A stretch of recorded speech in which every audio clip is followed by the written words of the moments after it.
முட்டாள்தனமா இருக்காத அப்படின்னு சிலருக்கு அறிவுரை சொல்றது உண்டு. ஆனா உண்மையில இந்த முட்டாள்தனம்னா என்ன, யார் யாரையெல்லாம் முட்டாள்கள் அப்படின்னு சொல்றாங்க தெரிஞ்சுக்க ஆர்வமா இருக்குல்ல. அதை தான் நம்ம இந்த கதையில பார்க்க போறோம். பஞ்சதந்திர கதைகளை மூலமா எடுத்துக்கிட்டு இந்த கதையை முழுசா பார்த்து முடிச்ச பின்னாடி ஓ இதெல்லாம் கூட முட்டாள்தனமா, அப்படின்னா நம்ம இந்த தவறை எல்லாம் செய்யக்கூடாது அப்படிங்கிற உணர்வு ஏற்படும். வணக்கம் and welcome to apple box. உங்க கூட பேசிட்டு இருக்கிறது சபரி.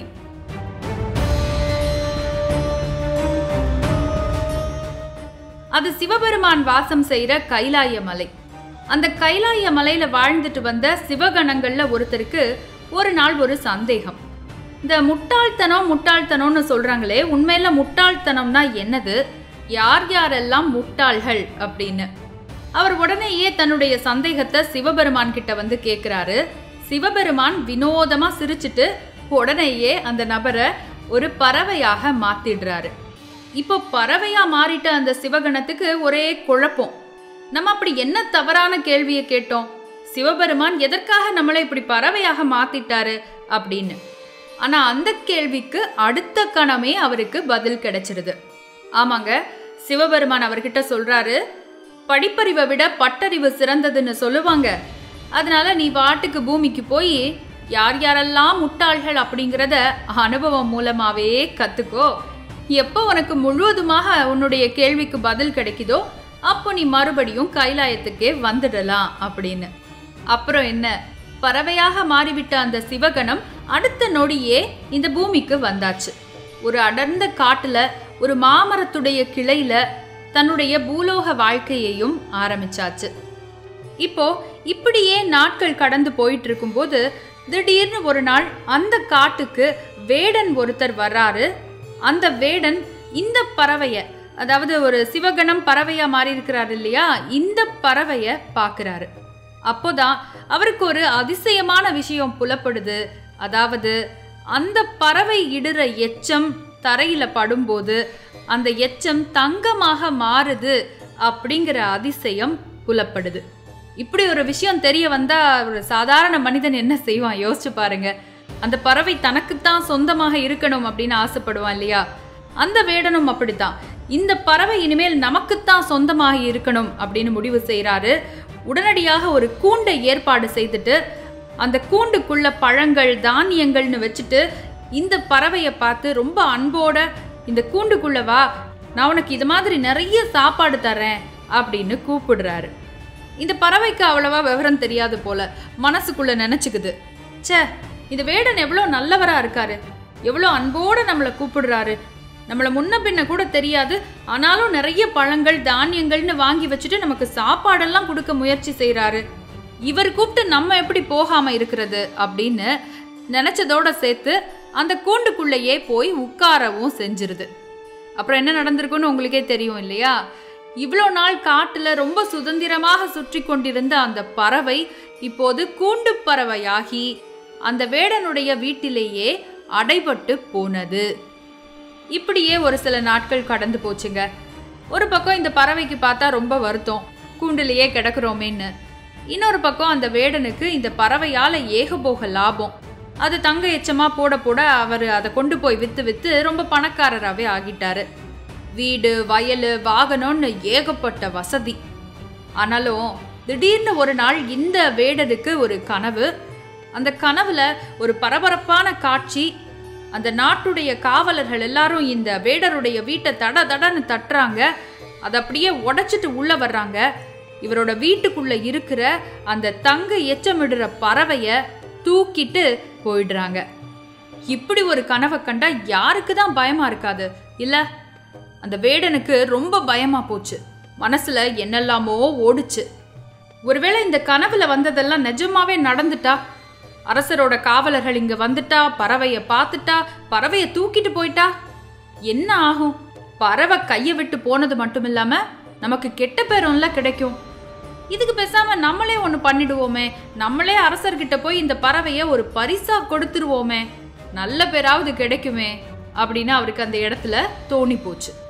அப்புறம் ரொம்ப நேரம்லாம் அவர் எடுத்துக்கலங்க. ஒரு 2 நாள் 3 நாள் அப்படியே குழம்பி பார்த்தாரு. 4வது நாள் அரசர் முன்னாடி போய் நின்னாரு. கூண்டுல இருக்கக்கூடிய தங்க எச்சமிடுற இந்த பறவையோட. இப்போ அங்க அந்த காட்சி எப்படி இருக்குதுன்னு பாருங்க. அரசவை முழுவதும் எல்லாரும் கூடி இருக்கிறாங்க.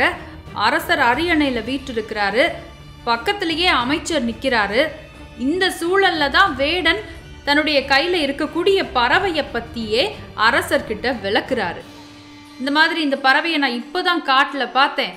பறவையுடைய எச்சம் தங்கமா மாறுறத பார்த்த உடனே அரசருக்கு கொடுக்கணும்னு எனக்கு தோணி போச்சு. அதனால உடனேயே இதை பிடிச்சி உங்ககிட்ட கொடுக்கறதுக்காக வந்துட்டேன் அப்படின்னு. அங்க இருக்கிறவங்க எல்லாம் வியப்போட பார்த்தாங்க. அரசரும் ரொம்ப வியப்போட தான் பார்த்தாரு. அவங்கிட்ட இருந்து அந்த கூண்டை வாங்குறதுக்காக போனாரு. அந்த சமயம் பார்த்து தடார்னு வந்து தடுத்தாரு அமைச்சர். தடுத்த கையோட அரசருக்கு ஒரு அறிவுரையையும் சொன்னாரு. அரசே, இவன் யாரு? படிக்காதவன், பாமரன். ஏதோ விவரம் தெரியாம பறவை தங்க எச்சம் போடுதுன்னு கதை சொல்லிக்கிட்டு இருக்கான். இதையெல்லாம் நம்பி நீங்க இந்த பறவையை வாங்காதீங்க. இதை நிராகரிக்கிற விதமாக இந்த கூண்டை திறந்து விட்டுருங்க அப்படின்னு. அரசருக்கு உடனேயே கோவம் தலைக்கேறிடுச்சு. நீதான் புத்தி இல்லாதவன்னா என்னையும் கிறுக்கனாக்குறியா அப்படின்னு வேடனை திட்டிட்டு வேக வேகமா அந்த கூண்டுல இருக்கக்கூடிய பறவைய திறந்து விட சொன்னாரு. கூண்டு திறக்கப்பட்டது. பறவையும் பறந்தது. அப்படி பறக்கும் போது அந்த பறவை 2 சொட்டு எச்சத்தையும் விட்டுட்டு பறந்தது. அப்படி அந்த பறவையிட்ட எச்சத் துளிகள் தரையில பட அந்த துளிகள் தங்கத் துளிகளாகவும் மாறுச்சு. இதை பார்த்து அந்த மொத்த அரசவையுமே அரண்டு போச்சுங்க. அரசருக்கு பதட்டமாகி போச்சு. அமைச்சருடைய முகம் இருண்டு போச்சு. வேடனுக்கோ ஏமாற்றமாகி போச்சு. ஆக மொத்தத்துல அந்த பறவைக்கு எது முட்டாள்தனம், யாரெல்லாம் முட்டாள்கள் அப்படிங்கிற கேள்விக்கான விடையும் கிடைச்சு போச்சு. அப்போ அடுத்த நிமிஷமே என்ன நடந்திருக்கும் யோசிச்சு பாருங்க. அந்த பறவையுடைய பூலோக வாழ்க்கை நிறைவு பெற்றுருச்சு. பறவை கைலாயத்துக்கு வந்து சேர்ந்துருச்சு.